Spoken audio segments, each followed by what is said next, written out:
Halo semua, video ini adalah hasil rangkuman jalan-jalanku ke Museum Bank Indonesia yang berlokasi di sekitaran Kota Tua.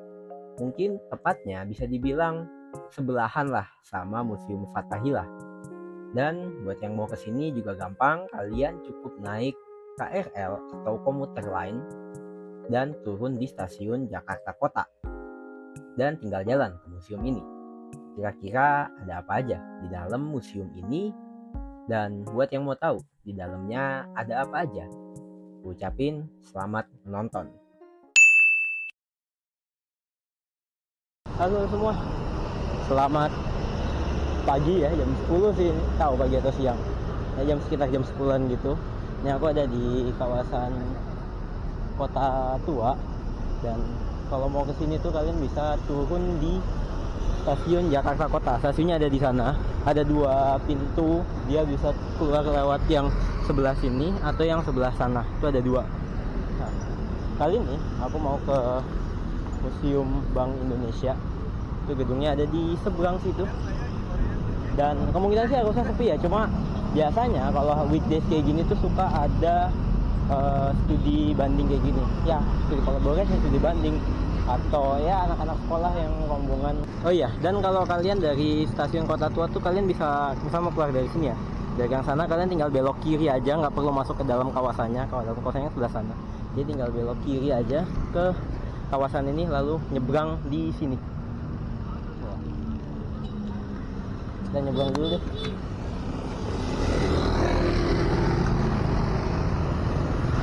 Untuk kawasan museumnya ini, tapi pintu masuknya ada di sebelah sana. Sebetulnya di kawasan ini tuh ada beberapa spot ya, kayak ini kan Museum Bank Indonesia. Lalu kalau kita masuk ke kawasan Kota Tua tadi, atau kalau dari sini kalian bisa ke arah sana, itu ada Museum Fathahillah juga, ada yang apa kayak alun-alunnya gitu ya kan. Nah, ini lagi banyak rombongan teman-teman. Cuma karena kita umum, tadi kata petugas satpamnya kita bisa ngelewatin aja, langsung masuk ke dalam. Ya kita lewatin rombongannya lah gitu, bilang aja pengunjung umum gitu sih katanya, dan kita harus jalan ke sana dulu sih memang tadi. Nah, kalau dari pintu masuk itu kalian jalan aja langsung dari pos satpam, ada jalan kayak gini kan, langsung masuk aja ke arah sebelah sini, dan pintu masuknya ada di sebelah sini. Tadi katanya bisa langsung terobos aja, cuma ya udahlah kita ikut antri aja ya, maksudnya biar kita tuh di dalam, jadi mereka duluan gitu, kita bisa lama-lama di dalam intinya. Nah, jadi bangunan ini tuh dulu punyanya De Javas Bank. Bank punyanya Hindia Belanda. Tapi pasca kemerdekaan, tepatnya di 1953, bank ini tuh dinasionalisasi dan jadi Bank Indonesia. Baru pada tahun 2006, bank ini tuh dibuka untuk umum setelah dilakukan pemugaran lah. Tapi baru di 2009 ini dibuka secara resmi oleh Pak Presiden Susilo Bambang Yudhoyono. Nah, di sini tuh ada tulisan untuk pintu masuknya teman-teman. Dan di sini ada untuk jam bukanya. Jadi sebetulnya kalau jam bukanya dari jam 8 sampai jam setengah 4, tapi dia hanya Selasa sampai hari Minggu doang. Dia hari Senin tuh tutup.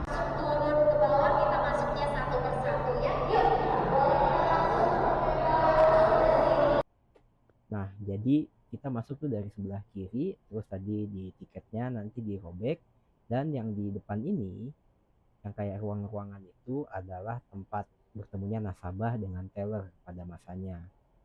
Jadi dulu kalau berdasarkan foto-foto ini ya, informasi yang ada di foto ini, gedung Museum Bank Indonesia ini awalnya adalah rumah sakit yang digunakan oleh De Javas Bank teman-teman. Kan tulisannya sih sebetulnya, jadi nggak perlu takut nih informasi di sini. Nah, ini jalannya kita ke ruang pamernya. Jadi ini dari lorong tadi, ruang pamer pertama tuh kayak gini isinya, informasi tentang bahwa nenek moyang kita adalah pedagang. Di sini tuh ada peta yang menunjukkan bahwa dulunya kita tuh bahkan menjual barang ya, kayak ya hasil bumi Indonesia tuh sampai ke Spanyol, sampai ke Cape Town. Ini ada petanya sih. Jadi kalau dari Batavia kita langsung ke Victoria, malah langsung ke Reunion sekarang kalau nggak salah namanya, nggak ke India. Tapi kalau dari Ternate dia bisa ke Malabar dulu, ke India dulu tuh. Yang ditabung ini tuh kayak rempah-rempahnya lah, yang pada saat itu diperjualbelikan. Di bawahnya juga ada keterangannya ini rempah apa aja, dan di sana itu ada kapal yang ngangkut rempah-rempahnya. Ini tepat di yang tadi ada rempah-rempah itu ya. Ini ada beberapa informasi mengenai beberapa pelaut yang ya dari berbagai dunia yang dia mendarat di Indonesia, di Nusantara, untuk ya setidaknya meliput mengenai kondisi Indonesia saat itu. Kayak Marco Polo, Cheng Ho, Afonso de Albuquerque, dan lain-lain lah. Ya teman-teman kesini sih biar bisa baca lengkap. Nah, di ruangan selanjutnya, ini yang di sebelah kanan nih, yang foto-foto ini itu kayak foto-foto pada masa lampau lah, sekitaran The Javash Bank ini dan Batavia, di era Hindia Belanda tepatnya. Dan untuk yang di sebelah kiri, ini ada sedikit penggalan cerita sejarah tentang perekonomian pada masa pendudukan Belanda, Jepang, dan kalau yang di bawah ini seragam para prajurit. Dan pastinya ya ada sejarah tentang lahirnya Bank Indonesia itu sendiri. Ini ada timelinenya, teman-teman datang ke sini aja, tinggal baca. Dan buat yang di sebelah kanan, yang ini menunjukkan bahwa pada masa itu tuh uang di Indonesia tuh nggak cuma satu, tapi setiap daerah itu punya uangnya masing-masing. Nah, ini ada kira-kira seperti replika gitu. Bagaimana pada masa itu kita kalau ngambil uang dalam jumlah yang sangat besar. Dan itu ada berangkas sih di belakangnya.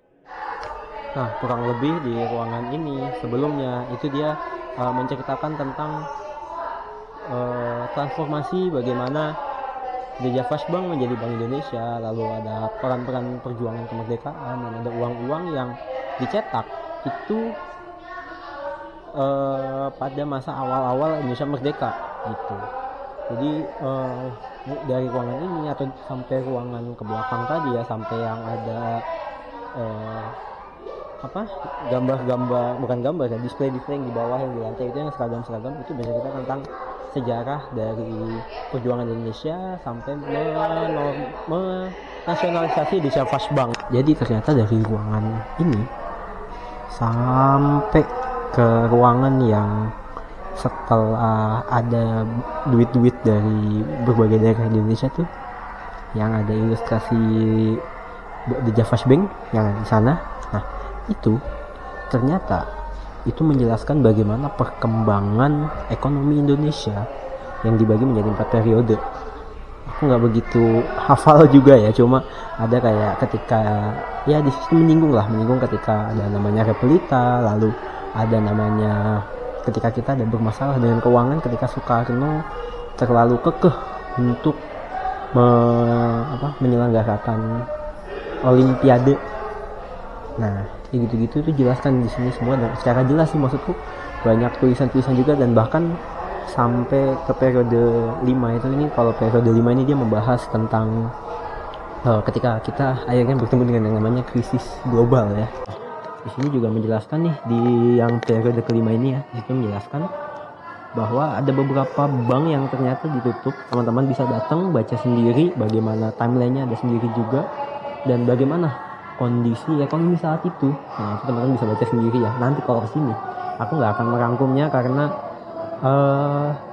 akan sangat memakan waktu, dan ya videonya bakal panjang banget. Teman-teman harus kesini sih. Intinya di sini sampai periode 5 ini sangat beragam lah gitu ya, informasinya sangat tertata juga dengan baik, bagaimana periode-periodenya, bagaimana event-event penting yang terjadi pada era tersebut. Kita setelah selesai dari ruangan yang membahas tentang perkembangan Bank Indonesia, ekonomi di Indonesia hingga saat ini, tadi ada periode 7 juga kan, kita masuk ke ruangan yang menceritakan tentang bank syariah di Indonesia gitu. Kayaknya ini baru deh, karena pas terakhir kali aku kesini beberapa tahun yang lalu, udah lama banget, ini baru ada. Nah, jadi di ruangan ini ya, kita kan dari arah sebelah sana tuh, di ruangan itu dia bercerita tentang sejarah yang namanya Bank Syariah Indonesia hingga bisa berkembang sampai sekarang begitu. Dan persis di sebelahnya itu ada diorama yang tadi kata mbak-mbaknya sih original ya. Ini diorama bagaimana ruangan direksi dari Bank Indonesia. Jadi ini Mungkin kalau yang ya orang-orang bertiga ini ya, mas-mas bertiga ini, dia bisa dibilang hanya ilustrasi aja. Aku nggak tahu benar atau enggaknya, tapi kalau katanya kalau dari ornamen-ornamennya itu dia asli teman-teman. Kayak meja yang di belakang sana, lalu kursi seperti ini, itu katanya asli. Dan itu ada mesin ketik juga di sana, nah itu katanya asli. Kalau apa ini mesti baru ya. Kurang tahu juga kan, dapat tahu apanya dari zaman DJB, dari zaman di Java Bank gitu kan. Ini kan tadi ruangannya direksi, nah ini ruangannya pemimpin, mungkin pakai petinggi-petingginya gitu ya.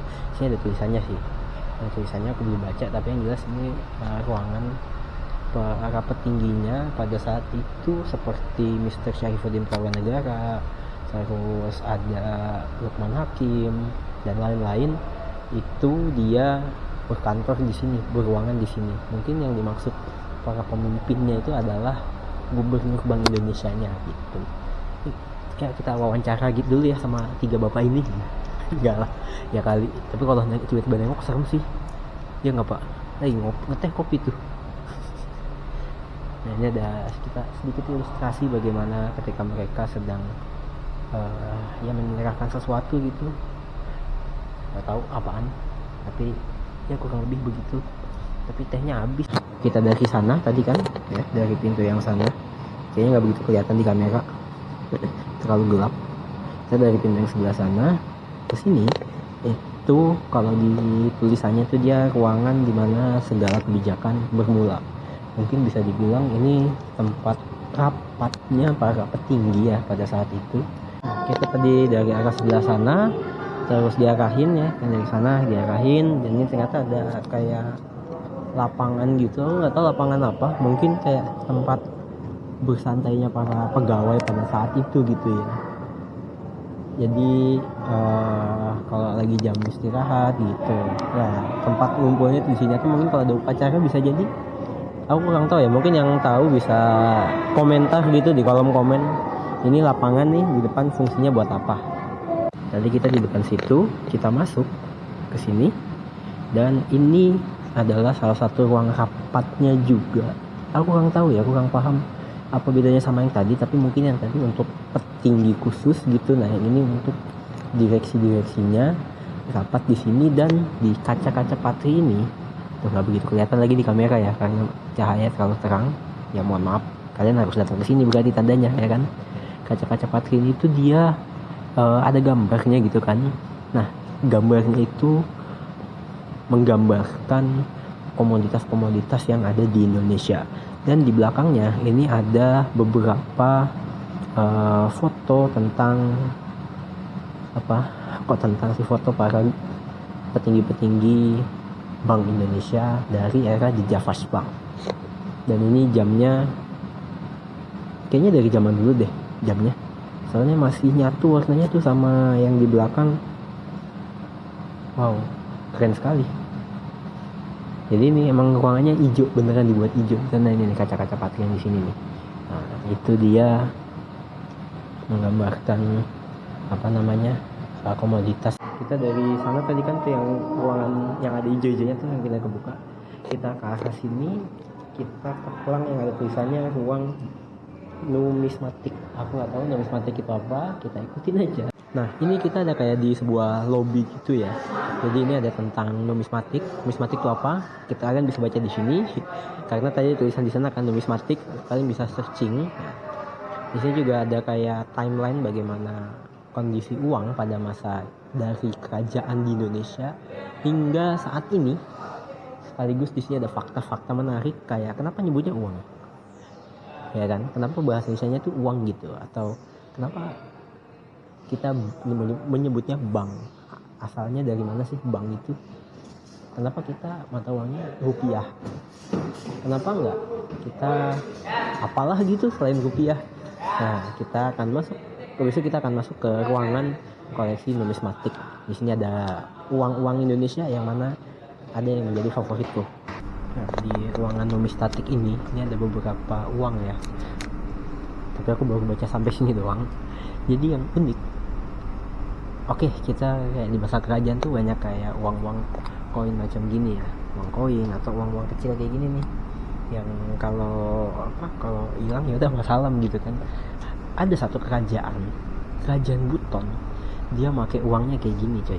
Dia ini dari kain tenun yang satu uangnya tuh seharga satu telur. Ya satu kayak giniannya ya, satu kayak giniannya tuh seharga satu telur gitu. Unik sih, maksudnya daripada kerajaan lain dia menggunakan koin macam ini ya kan, dia pakai kain sendiri. Ini unik sih, pengetahuan baru yang ya kalian harus datang ke sini baca ini semua. Dan apa ya, kayak kalau aku sih kayak wah ternyata gini ya gitu. Nah ini kan masa kerajaan, di sini ada masa kolonial.